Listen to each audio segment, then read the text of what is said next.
বাসায় যদি চায়ের কাপ থাকে তাহলে যে কেউ বানিয়ে নিতে পারবেন পারফেক্ট কালারফুল এই কেক রেসিপি, তাও আবার চুলায় তৈরি। নতুন যারা আছে তাদের জন্য তো আরও আছে টিপস। প্রথমে এখানে আমি নিয়ে নিচ্ছি ডিম। তো আমি এখানে 1 কাপ পরিমাণে ডিম নিয়েছি, মানে 3টা ডিম দিয়েছি। তো 1 কাপ দিয়ে আরও আধা কাপ হয়েছে, আর দিয়ে দেবো এখানে চিনি। চিনিটা কিন্তু বাড়িয়ে কমিয়ে দিতে পারেন। তো আমি এখানে হাফ কাপ চিনি দিয়েছি আর সামান্য পরিমাণে একটু লবণ দিয়েছি। এবার হচ্ছে ভালোভাবে করে মিক্স করে নিতে হবে। কেক বানানোর টিপস হচ্ছে আপনি যে কাপে ডিম মেপে নেবেন সে কাপ দিয়ে সব কিছু মেপে মেপে নিতে হবে, তাহলেই আপনার কেকটা কিন্তু কালারফুল হবে আর পারফেক্ট হবে। আমি এখানে 1 কাপ পরিমাণে সয়াবিন তেল দিয়েছি আর দিয়ে দিচ্ছি এখানে লেবুর রস। আমি 2 টুকরা লেবুর রস দিয়ে দিচ্ছি। আপনারা চাইলে কিন্তু ভ্যানিলা দিতে পারেন, তবে যাদের বাসায় ভ্যানিলা নাই তারা চাইলে লেবুর রসটা দিতে পারেন। তো লেবুর রসের কারণে কিন্তু আপনার ডিমের গন্ধটা পাবেন না, আর সুন্দর একটা ফ্লেভার হবে, খেতে কিন্তু অসম্ভব মজার হয়। তারপর আমি ডাল ঘুটনি দিয়ে এটাকে 10 মিনিট ধরে ঘুটে নিব।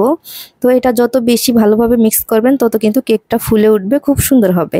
এবার এই একই কাপ দিয়ে আমি 1.5 কাপ পরিমাণে ময়দা নিয়ে নিচ্ছি। যেভাবে আমরা নিয়েছি ডিম ঠিক সেরকম করে কিন্তু ময়দাটা নিতে হবে। 1 কাপ যদি আপনি ডিম নেন তাহলে 1 কাপ পরিমাণে কিন্তু ময়দাও দিতে হবে। 2 চামচ দিয়েছি এখানে আমি গুঁড়া দুধ, আর দিয়েছি 1 চামচের মতো বেকিং পাউডার। তারপরে এভাবে করে চেলে নিতে হবে। তো এইভাবে করে চেলে নিচ্ছি আমি। আপনারা চাইলে কিন্তু 2 থেকে 3 বার চেলে নিতে পারেন। আমি কিন্তু 2 বার চেলে নিয়েছি, এতে করে কেকটা কিন্তু খুবই সুন্দর হবে।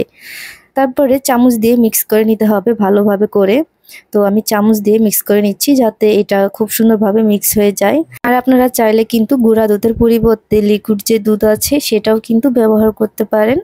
আর ব্যাটারটা তো দেখিয়েই দিলাম কতটা মানে হয়েছে, দেখে বুঝে নিতে হবে।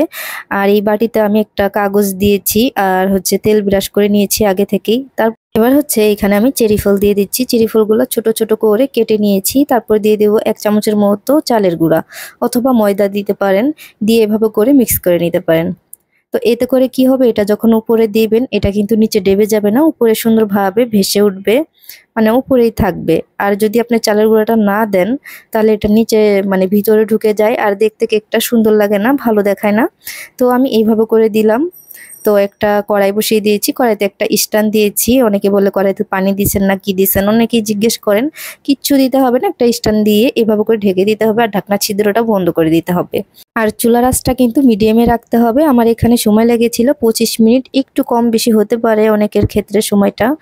তারপরে হচ্ছে ছুরি দিয়ে আমি এভাবে করে একটু আলতো আলতো করে কেটে নিলাম যাতে করে কেকটা সুন্দরভাবে উঠে আসে।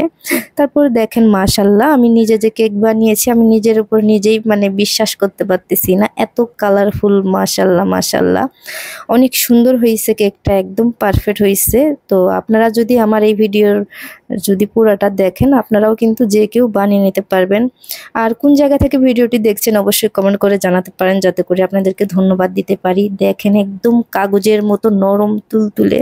সবাই অনেক ভালো থাকবেন। আল্লাহ হাফেজ।